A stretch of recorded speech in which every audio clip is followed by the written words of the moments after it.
So let's give them a round of applause. The Chamber puts on a lot of events throughout the year, whether it's business after hours or ribbon cuttings, and those are good things for us to promote our businesses and things like that. But the state of the city is another important thing for all of us to come out and get together and hear what's going on in the city and what the plans are for the future. But the Chamber, when I joined it 4 years ago, after many years working for private companies, I started working with Edward Jones, and I thought, okay, this is a great way for me to promote myself. What I found out pretty quickly after not being involved in things going on in the city, that everybody involved really cares. Whether it's the Chamber, sister cities, Main Street, everybody wants to promote and take care. Everybody wants to promote and take care of what's going on in the city. Sorry, I'm gonna have to bend down like this. There's two of them. Yeah, I know, he's got this greasy thing going on. There you go. All right, now I feel like I'm a rock star. So I came here, 4 years ago, and I thought it was just about promoting myself. And it turns out that I learned very quickly that you can promote yourself, but when we go to these events, you can also find out something about somebody else where you can be a great advocate for your clients or customers to pass somebody on to another local business. So that's a great thing. I mean, our Chamber board, some of them are present here. They do a great job working on all the events throughout the city. And we also have our executive director, Annette Parker, back in the corner. Thank you for working with the city and the mayor to organize these events. You do a great job. We have these events, and a lot of these events are great because of the sponsors that we have. We aren't able to put on these fabulous events without them. Some of them are Sitco, Homer Tree, Baxter and Woodman, Christopher Burke Engineering, Lockport Express Medical, HR Green, Joliet Junior College, and V3 Corporation. So thank you to all of you for helping sponsor this event. One other thing before I go, keep an eye out for a couple new events coming up that the Chamber's hosting. You know about Canal Days, but there will be a golf outing that's coming in September or October. So with that, I'm going to hand off to the mayor's wife and the Summer Art Series director, Wendy Strike. Thank you. Thank you, Tom. Okay. I'm waiting for my pool boy. Yeah, sorry. He's going to help me. Let me get the summer art series stuff up. Okay. There you go. He's all fancy. All right, well, I'm Wendy Strite, and thank you so much for being here today. We're really fortunate to have so many people come out and support our chamber. And on your tables, you should have 3 pieces of paper. They're hiding under your plates. So I just want to share with you some opportunities that are coming up, and as we go through this, you'll be able to take a look at it. So we'll start very quickly with the Old Canal Days, and we just want you to know that we have been planning for this event. Our chamber works very, very hard, and they've also incorporated our beautiful Lockport Women's Club that runs the artisan market. And if you know anybody who wants to sell their goods, it is such a wonderful market, and it did very well last year. But do put it on your calendar, June 9th through the 12th, to come out and celebrate with us and our local festival. What do we got next, Mr. Strite? Midwest Soaring. If you guys aren't familiar with Midwest Soaring, this is our friend Standing Bear there in the center. And he has a place located in our train station. And you are welcome. You have to check their hours, but they do keep regular hours, and you can go into their place and learn about their foundation. But they're also going to be starting a market, which is going to be at the train station. So it should be something, we hope that it picks up, and it'll be a lot of fun. But do look for information coming out for that. But the first one is put it on your calendar for April 30th. Fridays in the Park, we love our Gallery 7. If you've never stopped in, you should. And it is located at the Public Landing building. And you can actually shop in there. I don't know if all of you realize this, but if you want to buy art from the artists, you can. It's on display there, and it's wonderful ideas for gifts. They're obviously going to be unique and unusual, and it's definitely worth checking them out. But Fridays in the Park are the first Fridays of the month, and it is always well attended. The music is always fabulous. There are drinks available through the Public Landing, and then you can also get food from one of the food trucks that comes there. So we hope that you will keep that on your schedule. So this is one of our super fun events for the summer. We haven't done this in 2 years, so we are so excited that the White Oak Library District, our Lockport building, is going to be putting on the Comicopolis. Put this on your list. 1,000+ people come out for this, and they dress up. And this year, we have our special guest is going to be Shazam. And it's the original Shazam from the TV show.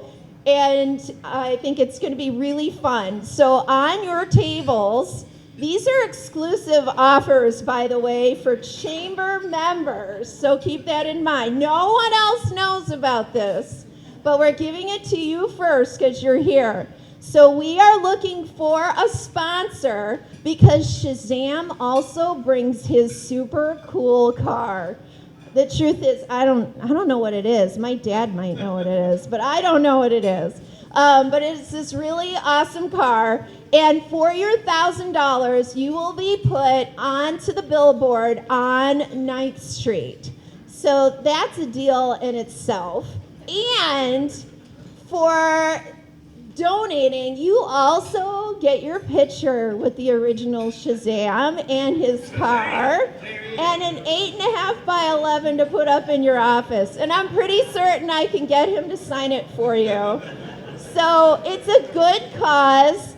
The kids love it and their parents love it. But put it on your list of things to do this summer because it's super, super fun. All right, what's next?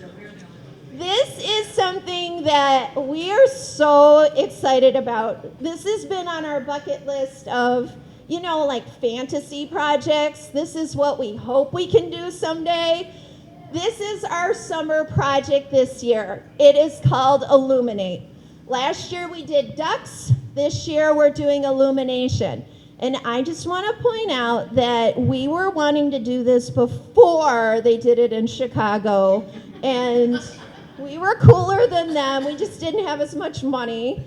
But with the duck fundraising, we're actually going to be purchasing 2 projectors that are permanently going to be housed down by the Illinois State Museum. And we are going to be projecting the story of the canal. And we hired this marvelous artist. Yes, it's so exciting. The artist is Eric Fisher. He does, what kind of? Animation, okay. And he is so wonderful. But we wanted it to be educational and playful and entertaining. And we're hoping that it's a new draw for people to come out. And you're going to be able to see it. We actually stole that from the one from downtown. So don't tell. But our guy that's working with us works with them in the city. So it's super, super cool. We have so much possibility with this. But I do want to point out, so on your table is our murals that we have in the city, and you might recognize them. The first one is the Dellwood one with our lovely sponsor, Homer Tree. And then the second one is Burcott's with the motorcycle that can be found on Uncle Richie's. And then the third one is kind of a generic one that we never had a sponsor for. So we're offering this today for sponsorships, and again, only for chamber members at this point. First come, first serve. And so what you would get is 3 years of advertisement on our board, and we would customize it, and you can see how we incorporated the business. But you also get, if you're part of this, you're part of the Illuminate project for the summer. So we have the power to advertise your business on in the presentation, before the presentation, after the presentation, and it will be playing Wednesday through Sunday. So it's something to think about. This is a wonderful art project in the city that you can be part of. Just, think about it. That's all I'm saying. All right, so this will start June and run through August, September. You got excited, Mr. Strite. Okay, next is we have so many exciting things we've been working on. So the Artomat, so that is, when we discovered the Artomat, Steve, we were, I'm zooming elsewhere, Steve. I know, see. So we found the Artomat in the Cosmo in Las Vegas, and we're like, we have to get one of these for our city. How do we do this? And Steve hunted down the guy, and he converts old cigarette machines into art dispensers for $5. So if you go into Nick and Ivy, that's where it's housed right now. You pop your $5 in there, and you get a piece of art from an original artist somewhere in the United States. But I'm also going to tell you there is a spot just exclusive for Lockport art. And one of the things that you get with the mural project is your custom mural piece is also going to be in the Artomatic. So somebody can take it home. All right, so hit up Nick and Ivy's for $5. These are our city murals. So right now you can see where they're kind of located. Just to tell you, the two big ones, 15,000 people go by those murals a day, in case you were wondering. So, side note. Hidden art, all summer long, we're going to be working with the Illinois State Museum, and we have the world's smallest canvases. They're 3-inch by 3-inch. I'm sure there's smaller ones, but we are going to offer 2 opportunities at the Lockport Library, where professional artists will come and train you, and you will get to paint something right there at the library, and then you can go out and hide it. But we also have gotten 30 artists, professional artists, to hide their art throughout the entire community of Lockport, anywhere in the city that's public. And you will have coordinates that will be released on Facebook and social media, so you can go hunt them down, and then you get to keep it, and it's just super fun. So we hope that you will join our fun all summer long, and we hope people will be coming to visit us just even for that. Cruising to Lockport is back, and we love our partnership with the township, the park district, and of course our chamber and the city itself. The car show is bigger than better and better than it ever has been, and it's so much fun on State Street, and people love it. And then, of course, we have the music up at the City Hall, which is super popular. So we hope that you guys will continue to support that and enjoy that all summer long.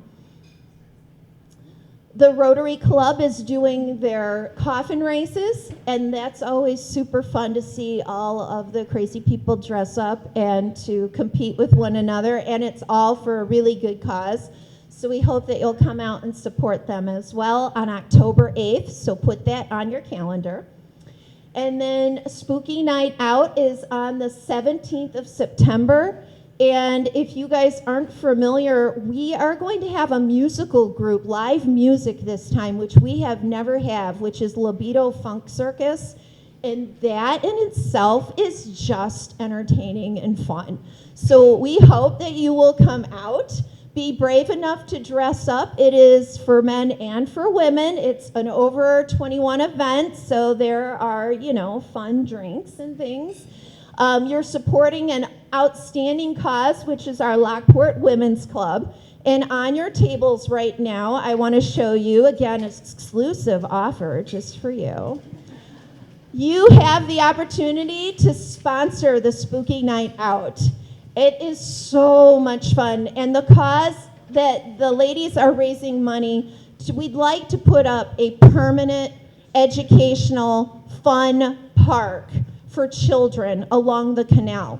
And that is what they've been raising their funds for. Because all the other work that they do in this city when they're raising money goes to all these families in the military. They do all these wonderful, wonderful things.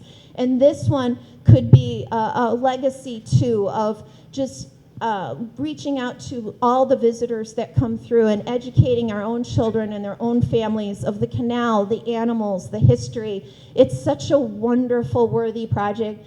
But this is such a blast on September 17th. If you have not gone, I'm telling you, you are missing out. It is so much fun. Did I do everything, or do we have anything left?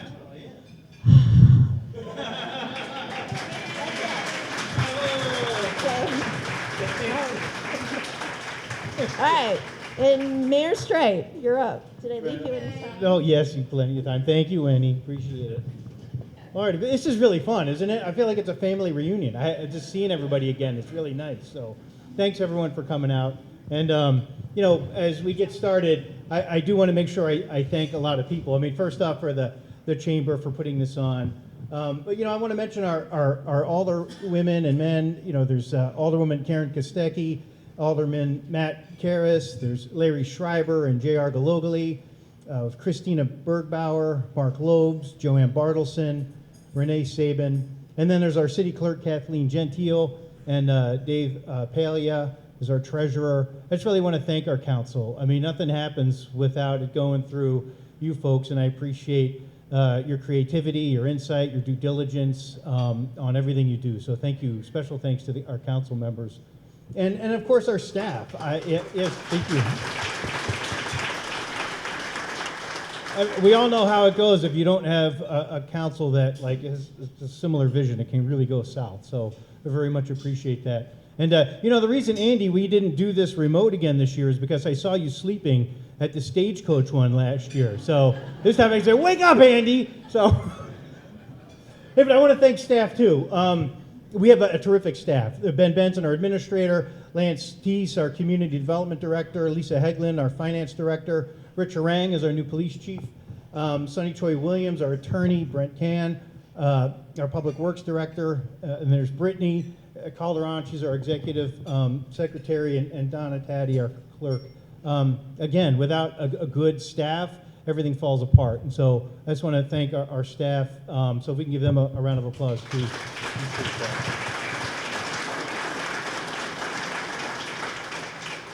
And I also want to go through some of our visitors today. I just want to recognize some of our elected officials here today.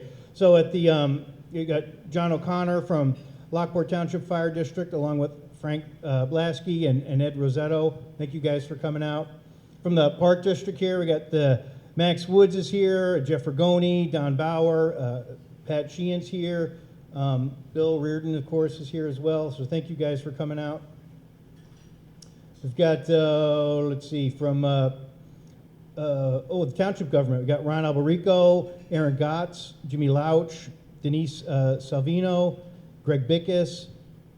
So thank you guys from the township for coming out. I really appreciate that. Ann Kaniva, I saw her name down here too, and Bob McBride, so thank you too for coming out. Richard Ives, also from the Lockport Township High School Board. I want to thank, again, I talked about our alderman, but there's also Lauren Ferry. Is she here today? I saw her name down, so thank you for coming out, Lauren. Appreciate that. And then and we got the whole Fairmont board here today. Thank you guys for coming out. Got Dr. Diane Seppala. There's Louis Spoonhauer. There's Kenny Shepard, Dion Wright, Linda Perchowski is here today. Karen Custer, Janet Posey. Thank you guys for coming out. That's very kind for you to show up. Thank you. And then our Will County executive, Jennifer Barantino Tarrant, is here today. I know I saw her face, so thanks for coming out, Jennifer. So I just want to make sure I mention everybody who comes out, because, again, and that's part of a lot of what's going on with, let me scroll through a couple slides here. Did I leave that mouse somewhere? Because I need to, hold on a second. Otherwise, I'm going to scroll through like everything. I got it. It's like my secret mouse on my leg here. Once I get it, this one will be all right. So always bring a mouse pad, right? There we go. I just want to mention this, and this is why anything that's cool that's going on in the city happens because of this. All the folks that are represented up here, people in this room, whether it's the Lockport Prayer Warriors or the Women's Club or the Chamber or the emergency management guys who help people get across the street during Old Canal Days, or Gallery 7, Lockport Love, our other taxing bodies that are here that we work together with. Nothing happens unless we're all working together. And I really say how much I appreciate that. And just a couple of the folks that I'll mention in particular, like our Lockport Township Park District. One of the things about being mayor is a lot of times people think that the city runs the park district, and we don't. But I do take credit for it when people call and there's good things going on. But when crappy things happen, it's, I gotta go call Bill Reardon. But you guys do magnificent stuff. They gave me a list of some of the things that were going on this year. They've got new parks that they've put in Delwood, the new pollinator garden. They're always planting trees out there, which are wonderful to see as you're doing the walking path. I saw Sean here today, from the disc golf, #1 disc golf course in Illinois. I mean, that's really spectacular. Thank you, guys. And then they host a ton of great events like Touch a Truck. That's like hugely popular with the kids. They've got music on the patio throughout the summer up at Prairie Bluff. Their Lock Rocks concert series has been a lot of fun too down at the band shell. They used to do Civil War days, and it was World War II days, but now they just kind of do this really fantastic military history weekend where everybody comes out. And that's just really fun to be a part of. So you guys have just improved on that every year. It's been terrific. The hay rides, there's the not so scary hay ride for little kids, and then they can't help themselves, so they have the little scarier one too. I think it's the Bayou one this year that they're doing. And then, of course, Hell's Gate Haunted House is down there, right? And that's another #1 rated attraction in Illinois who leases space down from the Park District. So I just wanted to say thank you to the Park District for all that you do. Another group I wanted to recognize too is this, and understand, I always talk about the high school simply because it's like mentioning all the schools. We have a really long state of the city, but our feeder schools are one of the reasons the high schools is as successful as it is because we have great feeder schools that train up the kids and educate them and send them on into the high school. But so some of these statistics are all a reflection on that. And they started Compass this year, which if you ever have a chance to visit the high school, it's really nice. There are so many fantastic resources at the high school that it would be easy to not know what they are or get lost in them. And so the high school set up Compass, which really helps kids navigate. It gives them opportunities to see what's happening and to get them to really be part of all these great projects and the different facilities that they have. So Compass was a great idea that they started. They have a 97% passing rate, and it's not like, hey, they're all passing with D's. I mean, these are majority A and B's, but the vast majority of the kids at the school. So we all know that Lockport Township High School is spectacular. And then, we see a lot of individual achievements as well. There's 4 national merit finalists. Sophia came to City Council the other day we wanted to recognize her for her perfect score in Spanish AP. I mean, who gets a perfect score, right, in anything? So it was really spectacular to have her come out. In fact, some of these pictures are from having the kids come out. The state championships with football, girls bowling, Special Olympics, the wrestling team, boys soccer, a cheer team. One of the girls won in swimming. The engineering technology design team, they were gold medal nationalists in a skills competition. I was telling our council the other day, I think the only reason we meet anymore is to recognize kids from the high school, right? They come out and but it's really fun and it's our honor. But, they have other programs there too that I think just really set the bar high for any high school.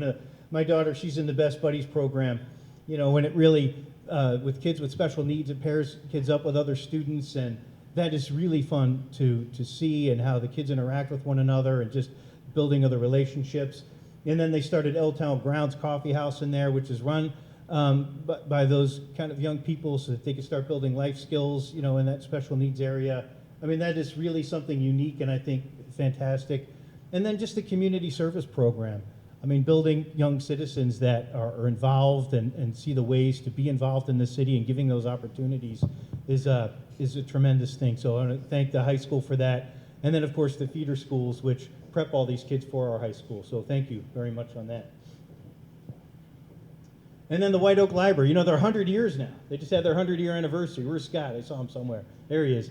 So that's a lot of fun. I don't know if you guys know this, but the original library was the Boyer House there, which is in the same spot the library is now. And that was donated by the Lockport Women's Club. So the original library 100 years ago came there. So thanks for that. All those people lined up, they're not actually going to Comicopoulos. I think Scott was doing a how to make beer in your basement seminar that day. So. No, but the White Oak Library is a huge blessing, and we're so glad it's part of our downtown. So I just wanted to touch on those partnerships and just how important they are. So why don't we get into some of the nuts and bolts of what's going on in the city. So I like to always start on our finances.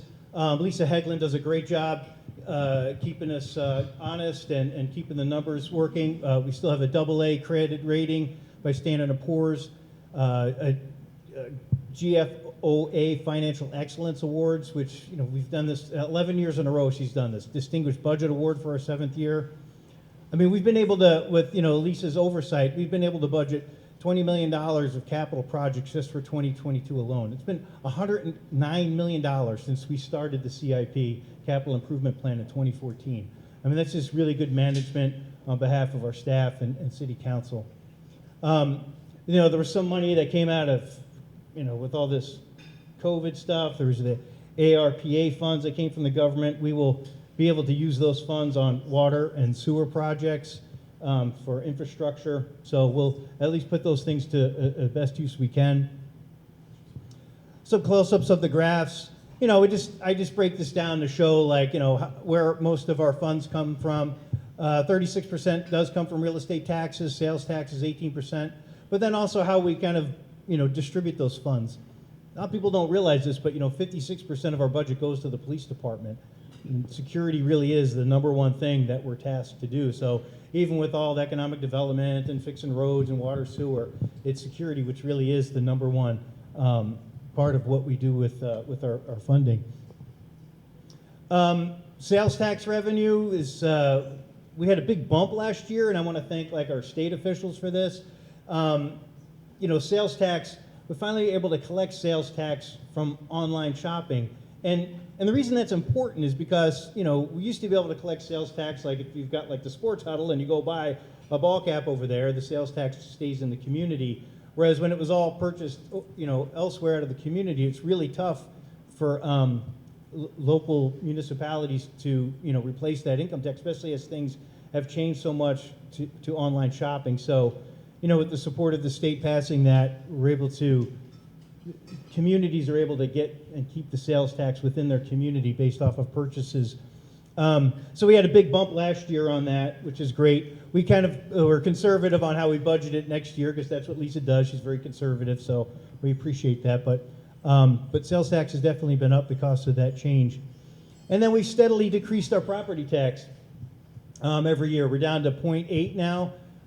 So, the last 10 years, we just keep dropping it, or last, I'd say 8 years, we just keep bringing it down. And that's based off of a lot of the great economic growth that we have, which enables us to do that. So, great job, Lisa and Maggie and our finance department. Hoorah! And also Larry Schreiber, he's our alderman who really keeps an eye on that. He's our liaison for the finance department.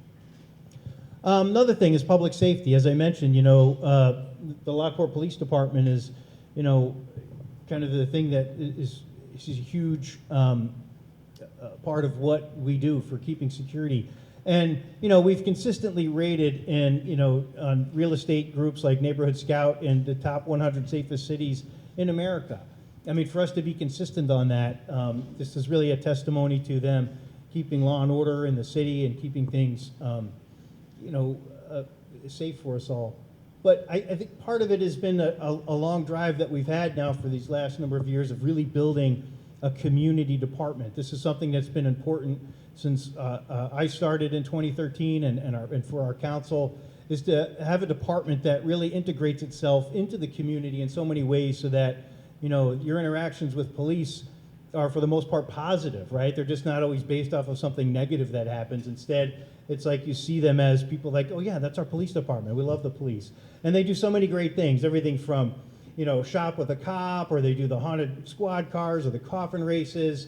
They raised $22,000 for the Special Olympics by standing up on the roof of Dunkin' Donuts, right? Go figure. So, that's a lot of work that they don't have to do, but they do it.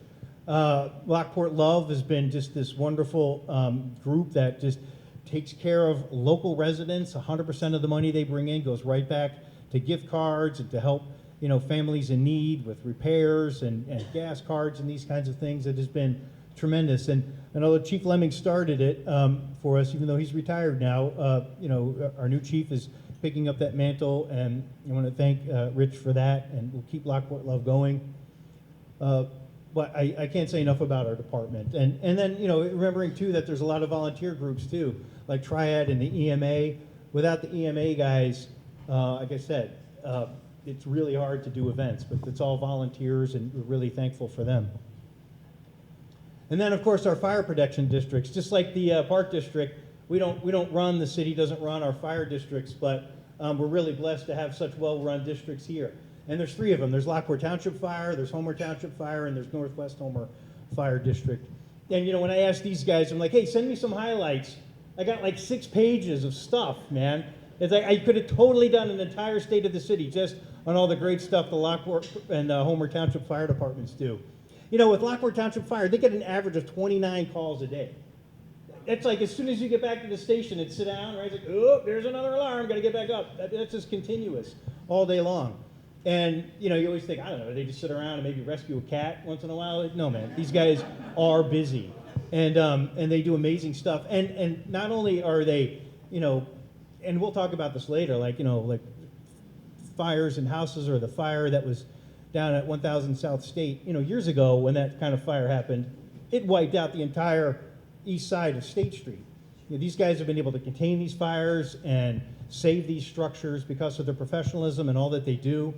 We're also grateful, too, with our fire departments for partnering with the cities, our city over the years with fire alarm grants and water sprinkler grants.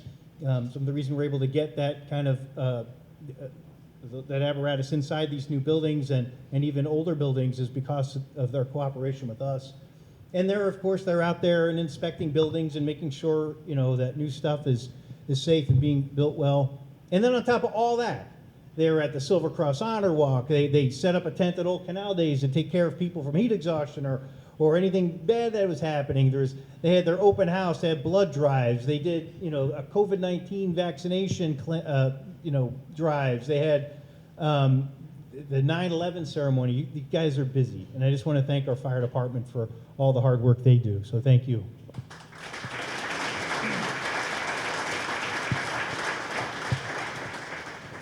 So a lot of infrastructure, as I said earlier, there's like over $20 million in infrastructure projects slated for this year alone. There's everything from the Kelvin Grove. I mean, some of this is just going to sound like just gibberish, right? But if you're into this stuff, some of our engineering companies are like, get excited about this stuff. But, the 3rd and Hamilton water main roadway reconstructions, 151st Street resurfacing. And actually, this picture over here is pretty interesting because it really represents, if I get this mouse to work, this is all the work that we've done like in the last 5 or 6 years. This represents miles of replaced water mains and complete road reconstructions. This isn't just like putting a piece of a top of pavement on there, man. They've gone down, they've dug up all the old water mains. Some of them have been there 50, 60 years, and really have done a good job in just taking care of all that infrastructure. And I know, sometimes, people talk about, oh, our water sucks, and it's problematic, but some of the problems come from having, I don't care if you got water, if we put a pipe all the way down to that Fiji island, right, got Fiji water directly to us, it's still, if it's going through old water mains, it doesn't do anything, right? So it's about replacing all these water mains. We have put a new deep well that is still not quite online yet. We're still going through the testing, but that will help improve water quality tremendously as well. So there's a whole bunch of new projects coming up. Some of them are real big. So I like the Bridge Street lift station replacement. That sounds kind of lame, but every time that smell you guys always give me about, Wendy, like me and the kids, like, what's that smell? It's like, I don't know, man. I don't smell anything. So I call Brent, and it turns out it had something to do with the Bridge Street lift station. So there's a lot of projects like that will take care of. So, yeah, I know Wendy will be very happy about that. But there's a lot of great things going on. Just some specific projects too. We were supposed to do this one last year, if you remember. It was the downtown streetscape. It was going to go, when we did it first, it stopped at, was it 11th Street? So it was going to go one more block now, from 10th to 11th, and then also from State to Hamilton Street. So we're, just taking it a little bit at a time, but it won't be nearly as disruptive as it was a few years ago when we did it, because all the underground stuff has been done. Mainly this is just about beautification, extending the planters, and making stuff look a lot prettier. So we couldn't do it last year because the conduit was like 9 months out behind, back ordered or something like that. So now we're able to, we postponed it, but just get started this year. And it shouldn't take very long, just a couple months. We'll have another pedestrian crossing that's got the flashing light over there by 13th Street, so it's not like take your life into your hands crossing State Street. So that's a project we're looking forward to. I just want to talk about, we've been really aggressive, the council, on trying to make sure that the city's connected with bike and walking trails. And this, overall map represents some of that, but some of the specific projects that are coming up. And this goes back to partnerships, working with Lewis University and the city of Romeoville. I was talking to Dr. Livingston at Lewis, and he was just lamenting how it's difficult for the students to get here sometimes. So we talked about creating a bike path that comes up and over the High Bridge and connects downtown, so the kids could easily, they can ride bikes, you can walk. But it'd be really interesting to have a walking path that goes up and over the High Bridge. So that is a project that we're working on together. Romeoville is part of it too, because they said, hey, if you guys are doing it, we'll extend it further west. Along with the Park District and the IDNR, we're going to pave that little bit from, if you guys ever walk the canal path, from 6th Street over to 2nd. It's gravel, which is fine, except there's a couple places where it washes out every year. So we're going to get that paved so that the whole mile long from the lock number 1 all the way down to 2nd Street will be paved now, which will be really nice. So we appreciate working together with the Park District and IDNR on that. This one's really fun. So I've been talking with Maragofsky and Lamont forever. I'm like, man, we got to connect. The I&M Canal Trail, you can ride it.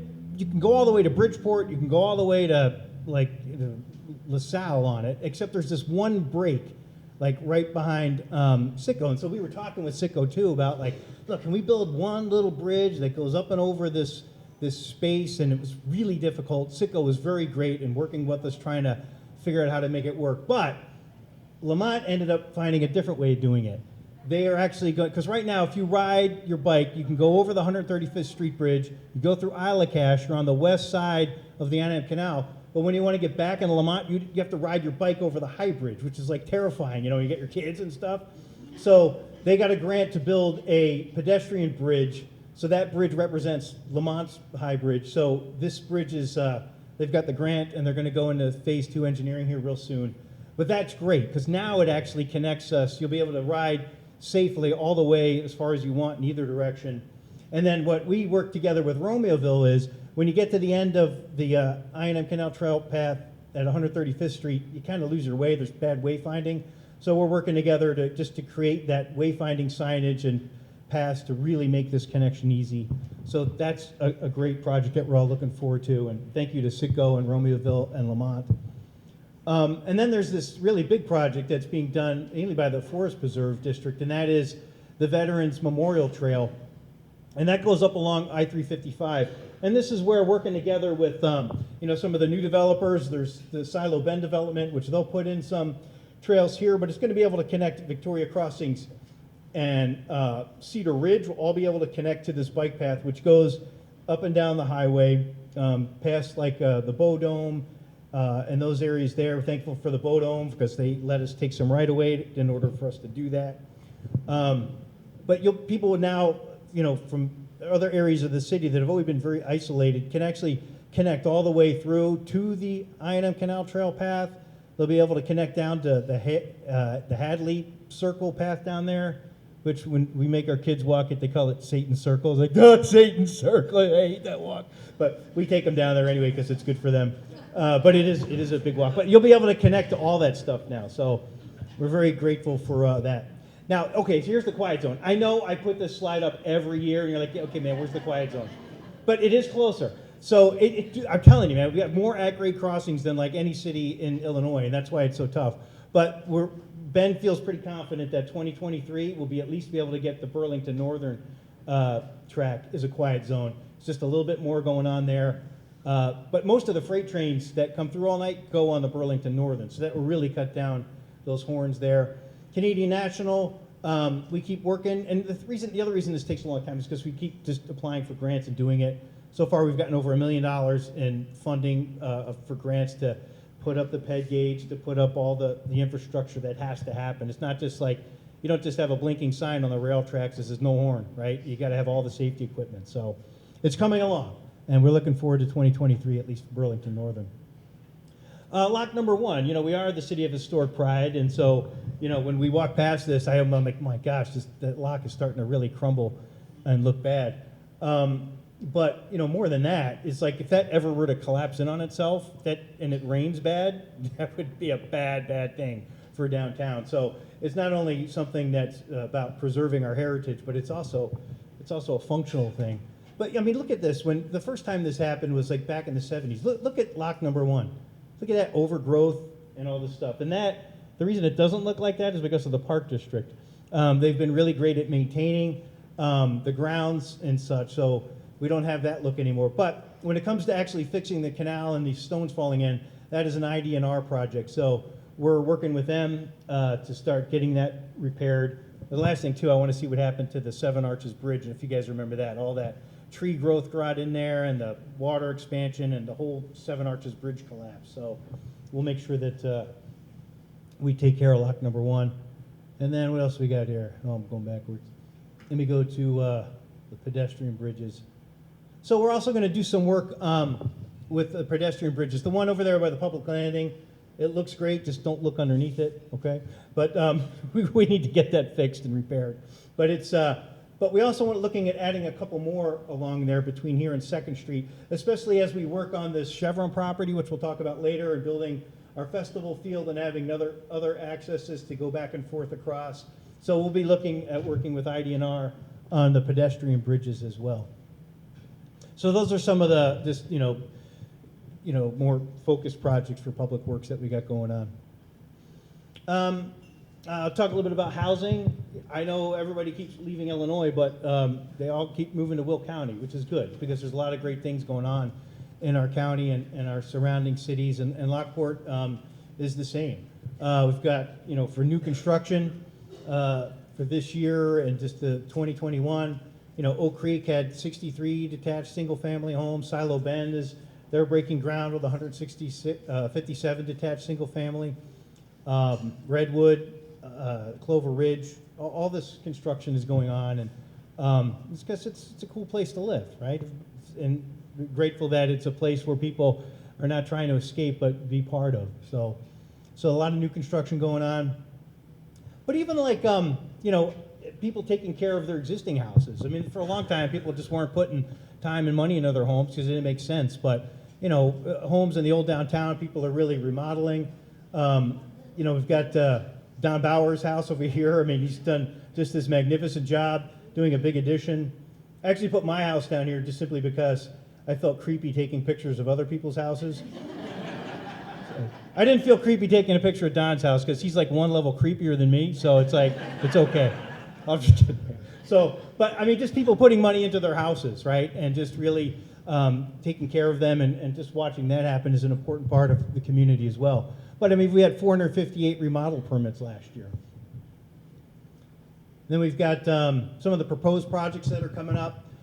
Serenity Landing, that is down by Lou Wold's church. It's down off of Briggs and Oak Street. That was a project that all the infrastructure got put in like, you know, before the 2008 recession, and the whole project took a dump, but all the roads and the sewers, everything was there. So it's just been a matter of time before somebody comes back and presents to it. So we had a concept plan come in before City Council, so that's a project that is probably be coming forward.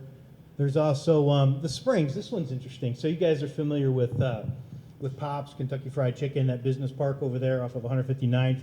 So the property that's just east of it, there's the opportunity for retail on the front, but retail in the back has always been very difficult because there's a huge drop off and it goes down to the creek back there. But it's actually an opportunity for housing because they can have walkouts and stuff like that. So there is a project being presented to us called the Springs, which would really kind of bring that development forward. So this is something that's on the docket. So we'll see how that goes. The Responsible Renters Program. This is something that we instituted a couple years ago, trying to spin it up.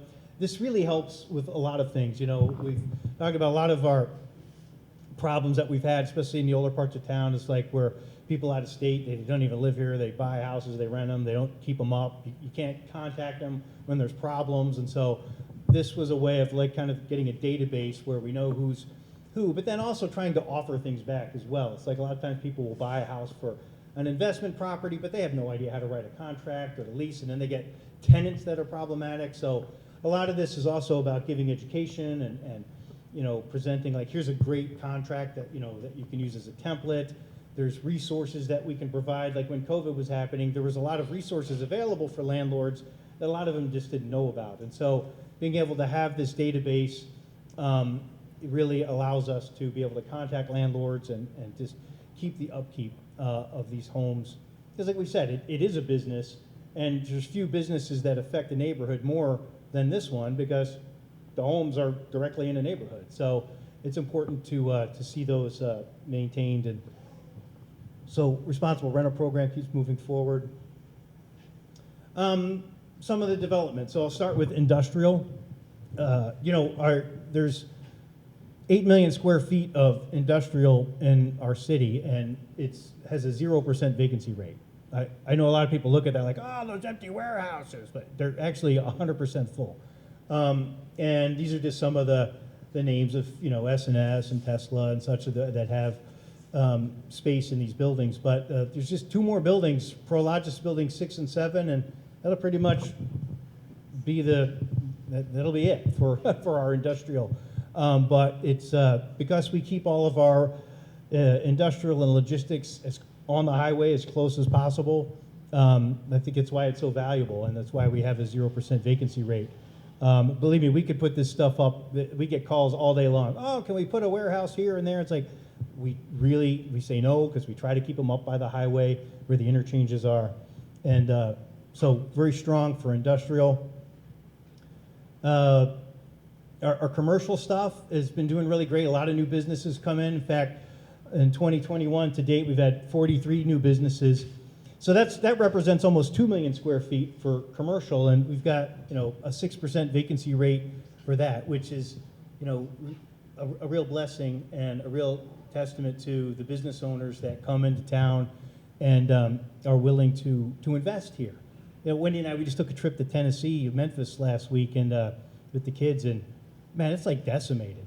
You know, there were so many empty storefronts. I mean, COVID really hit it hard there.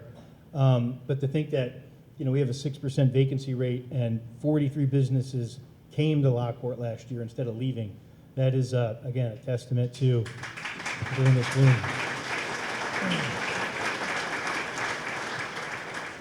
And so, yeah, we're really grateful to you for choosing to invest here. And some new stuff that's slated to come is on the outlot up at Lockport Squares, Wendy's. They're going to go in there. There's going to be a new outlot building, which has 2 tenants right now, which is Noodles and Company and Crumble Cookie, which I never heard of, but every time I mention it to somebody who knows it, they're like, Crumble Cookie! They like go bananas over it, man. So I'm like, okay, all right, that's great. So that's super exciting to see. There's a few more other projects too, but I didn't want to mention them until they were actually signed. But these are the leases that are signed and ready to go, so we can look forward to them. I know that, Bentonhausen, I talked to Mike Bentonhausen the other day, still very much wants to build. They purchased that property at Lockport Square, but as you guys know, the auto industry is like upside down with so many problems, and that's kind of put a hiccup into it, but he still very much is planning on coming. So, and then there's some fun stuff too, like this down here in the corner, BPG Custom Designs and Second City Greens added another hydroponic trailer. I mean, these are really interesting kind of businesses that are part of that makers pad which I'll get into in a minute. But we've never even advertised that space for the businesses that people convert shipping containers and turn them into businesses. We've never even advertised that this is available, and we're filling it up. So that's really fun to see them come along as well. And then, oh man, this is one I really wanted to talk about, but I can't quite talk about it. It's I was talking to the guys. They bought the property. They want to build another sports facility similar to the Bow Dome. It's in the same business park as the Bow Dome. But he's like, oh, just before you get specific, Mayor, we're working out one more detail. But they have bought the property, and they have put the designs together. It won't be in competition with the Bow Dome because it's a completely different sport. And while I can't tell you what it is, I can tell you that it rhymes with, okay? So it'd actually be pretty fun. Yeah, good old Pocky sticks. My daughter eats those. So but it's really fun, and these guys are really, really good folks, and I'm looking forward to that. And while I don't celebrate anything anymore until the ribbon's cut, it looks like a really good positive development that should be coming in. And then downtown, there's a lot of interesting stuff going on downtown still. This picture of these guys, man. This is in front of the building that suffered the fire, 1000 South State. It's the old Lockport office building. But before it was the Lockport office building, it was actually the Opera House. And so I'll show you a picture of that when I get this 1000 South State. But first I'll tell you about Cafe Du Monde to sign a lease to go into 917 South State. That was the old People's Cleaner building. If you guys remember, it kind of had that crazy Southwest motif for years and years and years. This was a really crazy reconstruction. I didn't even think they could do this. I mean, the inside of this looked like a CIA black site, man. It was really bad in there. But I know Gallus Construction really did a great job turning it around, and even like putting it back to this is what it looked like in the late 19th century here in Lockport. So they did a really good job bringing it back to what it was at the time. But yeah, the Cafe Du Monde is looking to go into the first floor. They're great. I don't forget, you guys, anybody ever been to Cafe Du Monde? They got one in Crest Hill, Bolingbrook. Yeah, they're great. So really looking forward to them coming here. Another, what else? 1016. So this one I put the slide up last year too, but we had some COVID issues when it came to supply chain. But the walls are up. This is where Jackie's Pub used to be. So that new lot is going up. The walls are up. They were getting these special made beams so that it can do an overhang. I think they're finally coming down from Canada. So, but that kind of held things up for a bit. But we should start seeing that building pick up back up again.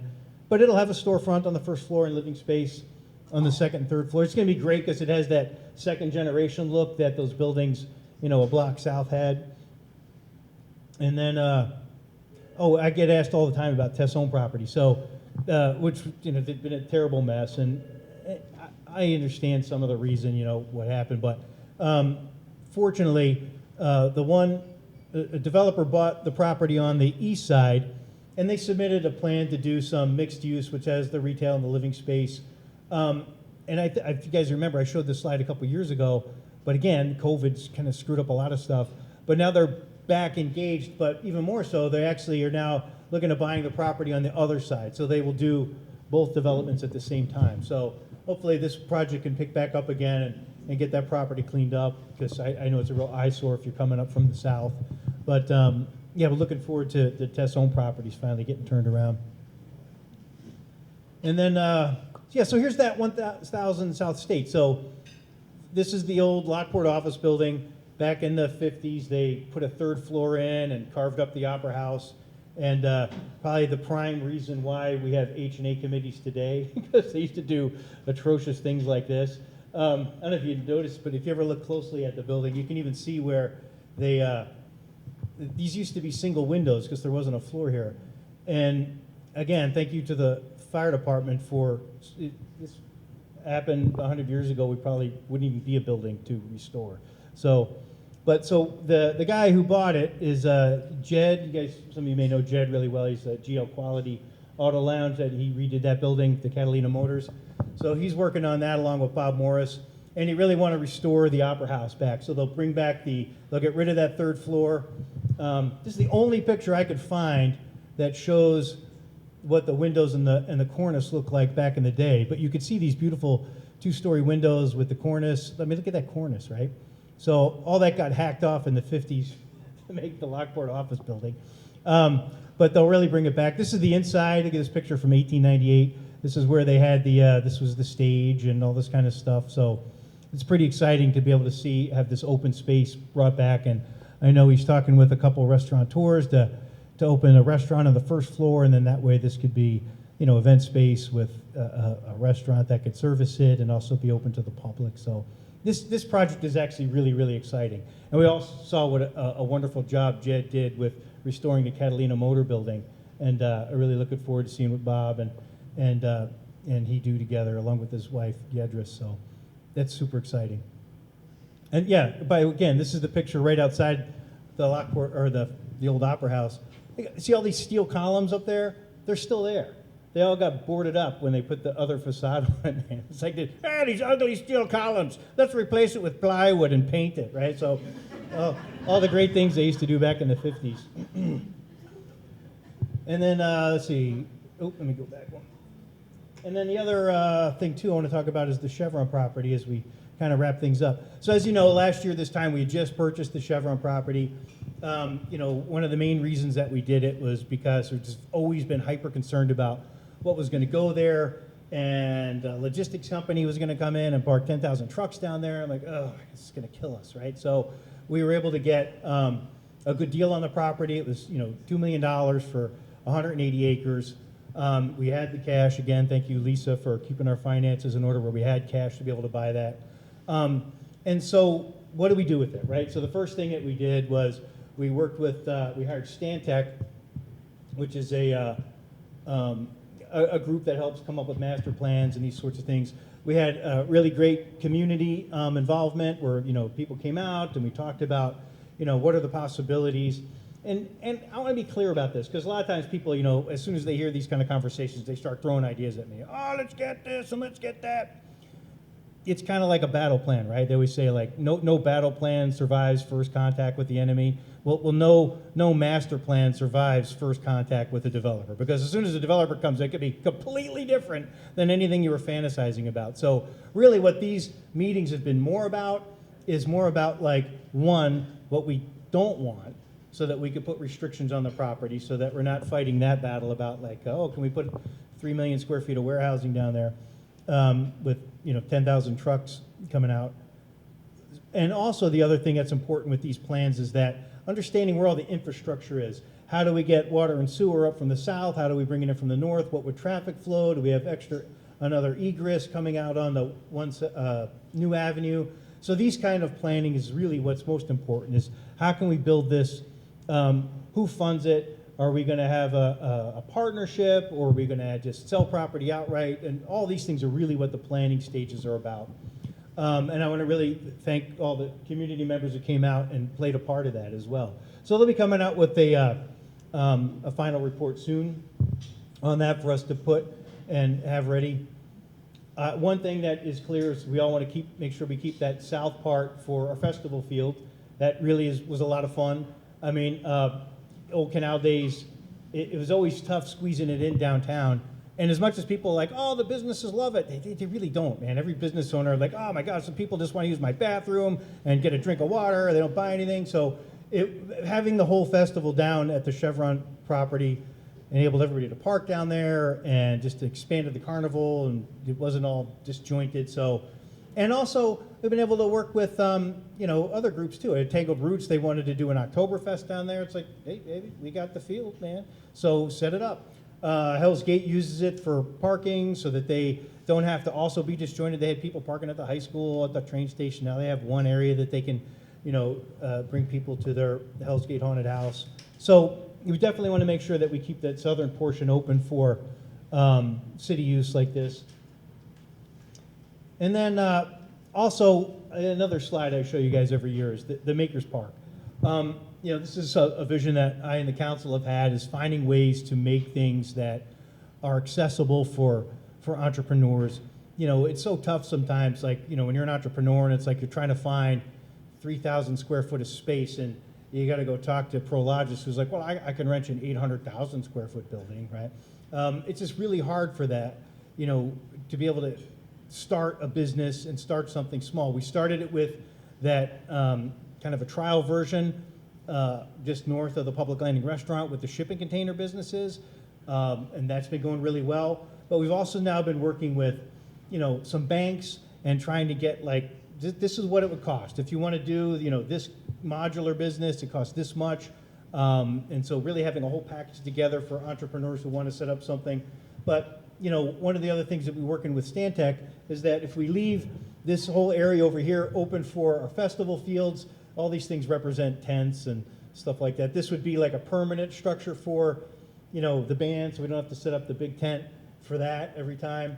But then the whole Makers Park thing is something that we were looking at over here and really trying to find. And when I say, multifaceted, I'm talking about it's not just one industry. It's like a variety of industries. We've even been working with JJC on doing a culinary aspect of it. So when their graduates leave, that's not just about, well, now I got to open a full-scale restaurant. Can we have a building that has, smaller kitchens that they can rent and have like kind of almost like a food court thing, but a great opportunity for stepping stone for young chefs who are entrepreneurs. And then when I talk about modular, it's about being able to build this incrementally. One of the reasons that when we did feasibility study along with JJC and CL Enterprises on this was that a lot of times these kind of facilities fail because they try to do it all at once. We're going to do this $50 million, build out, and it's, nobody can recover that kind of money. And so building it where it's incremental. And, Lance and I, our community development director, have been looking at ways that there's modular construction where you just build what you need, attached almost like Legos, man, and they just go. And so entrepreneurs can buy their unit. It's their unit to buy. And again, this is where we're working with banks on how can they finance it. But I bringing that creativity and that energy, and it's that personal autonomy that comes with, most of the people in here are entrepreneurs and have their own businesses. You guys understand that. And having that opportunity is something I think would be really wonderful to create. And this is a specific kind of mojo down here, right? It's not out in the middle of nowhere. It's not in a business park that just feels disjointed. It's walking. It's right on the walking path. You can walk into downtown. It just has a lot of good feel about it. So we're going to continue to work on that, and maybe even some opportunities with some other local groups as well to make this happen. So that's the kind of the story of where we're at on the Chevron property, and it pretty much wraps things up, giving you guys a handle on what's happening.